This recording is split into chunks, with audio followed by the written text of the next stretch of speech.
যে আমাৰ ভাৰতবৰ্ষৰ যি বিজেপি নেতৃত্বাধীন চৰকাৰে ভাৰতবৰ্ষৰ যি সংখ্যালঘুৰ এটা অকাপ সম্পত্তিৰ যি বিল তেওঁলোকে এমেণ্ডমেণ্ট কৰিলে, এয়া সম্পূৰ্ণ সংবিধান বিৰোধী।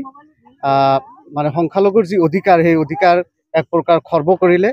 গতিকে সেই বিলৰ আমি বিৰোধিতা কৰি সদৌ অসম সংখ্যালঘু ছাত্ৰ ইউনিয়ন চমুকৈ আমচুৰ বিলাচীপাৰা জিলা সমিতিৰ উদ্যোগত চাপৰৰ গান্ধী ময়দানত আমি এক প্ৰতিবাদী কাৰ্যসূচী আজি ৰূপায়ণ কৰিলোঁ। আৰু এই কাৰ্যসূচীৰ দ্বাৰা আমি যি বিল অকাপ এমেণ্ডমেণ্ট 2024 যি বিল তেওঁলোকে আনিলে, এই বিলৰ আমি তীব্ৰ বিৰোধিতা কৰিছোঁ। এই বিল আমি কোনোপধ্যে মানি নলওঁ। এয়া গোটেই ভাৰতবৰ্ষৰ সংখ্যালঘুসকলৰ যি অধিকাৰ, এই অধিকাৰ খৰ্ব কৰাৰ যি এক প্ৰয়াস হাতত লৈছে, এয়া কোনোপধ্যে লোৱা নহ'ব।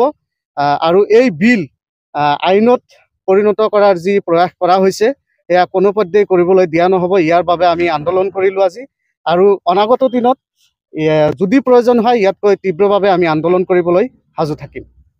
আপোনালোকে জানে যে দুদিন আগতে আমাৰ ৱাকাফ বিল সংশোধনী 2024 আইনখন সংশোধন কৰিলে। ইয়াৰ আমি তীব্ৰ বিৰোধিতা কৰিছোঁ সদৌ অসম সংখ্যালঘু ছাত্ৰ ইউনিয়ন চমুকৈ আমচুৱে।